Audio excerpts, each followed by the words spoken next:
ಬೊಂಬೆ ನಗರಿಯಲ್ಲಿ ಯಾರ ಆಟ ನಡೆಯುತ್ತೆ? ಯೋಗೇಶ್ವರ್ ವರ್ಸಸ್ ಅನಿತಾ ಕುಮಾರಸ್ವಾಮಿ. ಯೋಗ ನರಸಿಂಹನ ಕೃಪೆ ಯಾರ ಮೇಲಿದೆ? ಇದುವೇ ಈ ಹೊತ್ತಿನ ವಿಶೇಷ ಅತಿರಥರ ಅಖಾಡ. ಅದು ಬೊಂಬೆ ನಗರಿ. ಸದ್ಯ ಅಲ್ಲಿ ರಾಜಕೀಯದ ಆಟ ಶುರುವಾಗಿದೆ. ಸೋಲು ಗೆಲುವಿನ ಲೆಕ್ಕಾಚಾರವನ್ನ ಜನರು ಹಾಕ್ತಿದ್ದಾರೆ. ನಾವು ಹೇಳ್ತಾ ಇರೋದು ಚನ್ನಪಟ್ಟಣ ವಿಧಾನಸಭಾ ಕ್ಷೇತ್ರದ ಬಗ್ಗೆ. ಅಲ್ಲಿ ಈ ಬಾರಿ ಮಾಜಿ ಸಚಿವ ಯೋಗೇಶ್ವರ್ ಸಮಾಜವಾದಿ ಪಕ್ಷದ ಸೈಕಲ್ ಹತ್ತಿ ಅಖಾಡ ಪ್ರವೇಶ ಮಾಡಿದ್ರೆ, ತೆನೆ ಹೊತ್ತ ಮಹಿಳೆ ಪಕ್ಷದಿಂದ ಅನಿತಾ ಕುಮಾರಸ್ವಾಮಿ ರಣರಂಗಕ್ಕೆ ಎಂಟ್ರಿ ಕೊಟ್ಟಿದ್ದಾರೆ.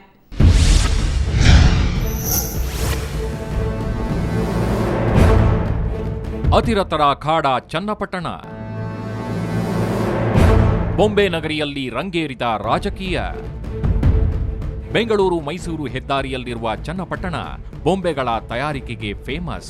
ಅಂತೆಯೇ ರಾಜಕೀಯ ಚಟುವಟಿಕೆಗಳಲ್ಲಿ ತನ್ನದೇ ಆದ ಮಹತ್ವ ಪಡೆದುಕೊಂಡಿದೆ. 2009ರಿಂದ ಬಿಜೆಪಿಯ ಆಪರೇಷನ್ ಕಮಲಕ್ಕೆ 2 ಶಾಸಕರು ಬಲಿಯಾಗುವ ಮೂಲಕ ಮತ್ತೊಮ್ಮೆ ರಾಜ್ಯ ರಾಜಕಾರಣದಲ್ಲಿ ತನ್ನದೇ ಆದ ಮಹತ್ವ ಪಡೆದಿರುವ ಬೊಂಬೆಯ ಬೀಡು 5 ವರ್ಷಗಳಲ್ಲಿ 3 ವಿಧಾನಸಭಾ ಚುನಾವಣೆಯನ್ನು ಕಂಡ ರಾಜ್ಯದ ಏಕೈಕ ಕ್ಷೇತ್ರ.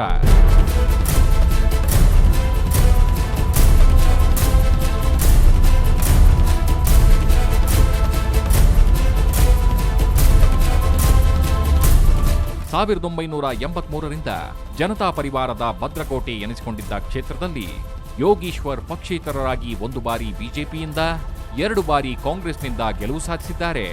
ಇದೀಗ 5ನೇ ಬಾರಿಗೆ ಅದೃಷ್ಟ ಪರೀಕ್ಷೆಗೆ ಮುಂದಾಗಿದ್ದಾರೆ. ತನ್ನ ಶಕ್ತಿ ಕೇಂದ್ರದಲ್ಲಿ ನೆಲೆಯೂರುವ ತವಕದೊಂದಿಗೆ ಅನಿತಾ ಕುಮಾರಸ್ವಾಮಿ ಅವರನ್ನ ಜೆಡಿಎಸ್ ಕಣಕ್ಕಿಳಿಸಿರೋದ್ರಿಂದ ಅಖಾಡ ಕುತೂಹಲದ ಕೇಂದ್ರ ಬಿಂದುವಾಗಿದೆ. 4 ಬಾರಿ ಶಾಸಕರಾಗಿ ಆಯ್ಕೆ, ಅರಣ್ಯ ಸಚಿವರಾಗಿ ಸೇವೆ, ಚಕ್ಕೆರೆ ಗ್ರಾಮದ ಸ್ಕೂಲ್ ಮಾಸ್ಟರ್ ಪುಟ್ಟಸಿದ್ದೇಗೌಡರ ಮಗ ಸಿಪಿ ಯೋಗೇಶ್ವರ್ ಸಿನಿಮಾದಲ್ಲಿ ಸೈನಿಕನಾಗಿ ಉತ್ತರ ಧ್ರುವದಿಂದ ದಕ್ಷಿಣ ಧ್ರುವಕ್ಕೂ ತನ್ನ ಛಾಪು ಬೀರಿಸಿದ್ದವರು. 1999ರಲ್ಲಿ ಕಾಂಗ್ರೆಸ್ನಿಂದ ಬಂಡಾಯವೆದ್ದು ಸ್ವತಂತ್ರ ಅಭ್ಯರ್ಥಿಯಾಗಿ ಸ್ಪರ್ಧಿಸಿ ಪ್ರಥಮ ಬಾರಿಗೆ ಗೆಲುವು ಪಡೆಯುವ ಮೂಲಕ ರಾಜಕೀಯ ರಂಗ ಪ್ರವೇಶಿಸಿದ್ರು. ನಂತರ ಕಾಂಗ್ರೆಸ್ ಸೇರಿದ ಯೋಗೇಶ್ವರ್ 2004ರಲ್ಲಿ ಕಾಂಗ್ರೆಸ್ ಹುರಿಯಾಳಾಗಿ ಗೆಲುವು ಪಡೆದಿದ್ರು.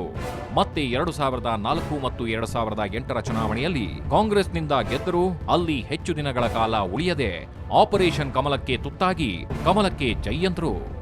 ಆಗ ನಡೆದ ಉಪಚುನಾವಣೆಯಲ್ಲಿ ಯೋಗೀಶ್ವರ್ ಸೋಲಿನ ಕಹಿ ಉಂಡ್ರು. ಅಲ್ಲಿ ಜೆಡಿಎಸ್ನ ಎಂಸಿ ಅಶ್ವಥ್ ಗೆಲ್ಲುವ ಮೂಲಕ ಜೆಡಿಎಸ್ ತೆಕ್ಕೆಗೆ ಕ್ಷೇತ್ರ ಜಾರಿತು.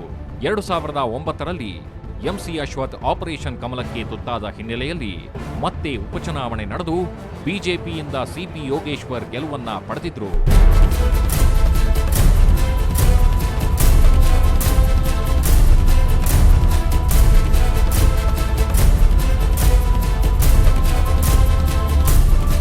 ಬಿಎಸ್ವೈ ಸಂಪುಟದಲ್ಲಿ ಅರಣ್ಯ ಸಚಿವರಾದರು.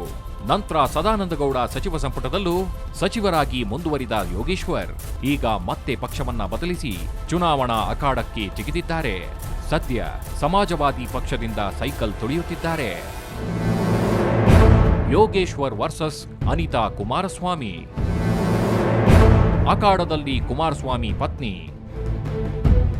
ಮಾಜಿ ಮುಖ್ಯಮಂತ್ರಿ ಎಚ್.ಡಿ. ಕುಮಾರಸ್ವಾಮಿ ಅವರ ಪತ್ನಿ ಹಾಗೂ ಮಾಜಿ ಪ್ರಧಾನಿ ದೇವೇಗೌಡರ ಸೊಸೆ ಅನಿತಾ ಕುಮಾರಸ್ವಾಮಿ ಕಳೆದ 2008ರ ಚುನಾವಣೆಯಲ್ಲಿ ತುಮಕೂರು ಜಿಲ್ಲೆಯ ಮಧುಗಿರಿ ಕ್ಷೇತ್ರದಿಂದ ಜೆಡಿಎಸ್ ಅಭ್ಯರ್ಥಿಯಾಗಿ ಗೆಲುವು ಪಡೆದಿದ್ರು. ಜೆಡಿಎಸ್ ಭದ್ರಕೋಟೆಯನ್ನ ಛಿದ್ರಗೊಳಿಸಿದ್ದು ಯೋಗೇಶ್ವರ್. ಅದನ್ನ ಪುನಃ ತಮ್ಮ ತೆಕ್ಕೆಗೆ ತೆಗೆದುಕೊಳ್ಳಬೇಕೆಂದು ಜೆಡಿಎಸ್ ನಾಯಕರು ಪಣ ತೊಟ್ಟಿದ್ದಾರೆ. ಕಳೆದ ಚುನಾವಣೆಯಲ್ಲಿ ಕಹಿಯನ್ನ ಅನುಭವಿಸಿದ್ದ ಜೆಡಿಎಸ್ ಈ ಬಾರಿ ಕುಮಾರಸ್ವಾಮಿಯೇ ನಿಲ್ಲಬೇಕೆಂದು ಕಾರ್ಯಕರ್ತರು ಒತ್ತಾಯಿಸಿದ್ರು. ಈಗ ತಮ್ಮದೇ ಕುಟುಂಬದವರನ್ನ ನಿಲ್ಲಿಸಬೇಕೆಂಬ ತೀರ್ಮಾನಕ್ಕೆ ಬಂದು ಅನಿತಾ ಅವರನ್ನು ಕಣಕ್ಕಿಳಿಸಿ ಎಚ್ಡಿಕೆ ಯೋಗೇಶ್ವರ್ಗೆ ಟಾಂಗ್ ನೀಡಿದ್ದಾರೆ.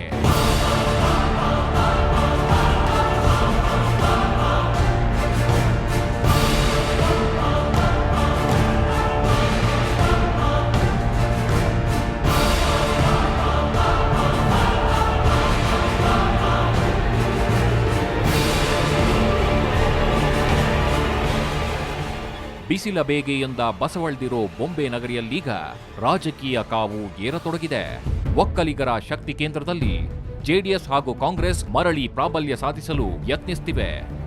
ಆದ್ರೆ ಆ ಯೋಗ ನರಸಿಂಹನ ಕೃಪೆ ಯಾರ ಮೇಲಿದೆ ಅನ್ನೋದು ಮಾತ್ರ ಇನ್ನೂ ನಿಗೂಢ.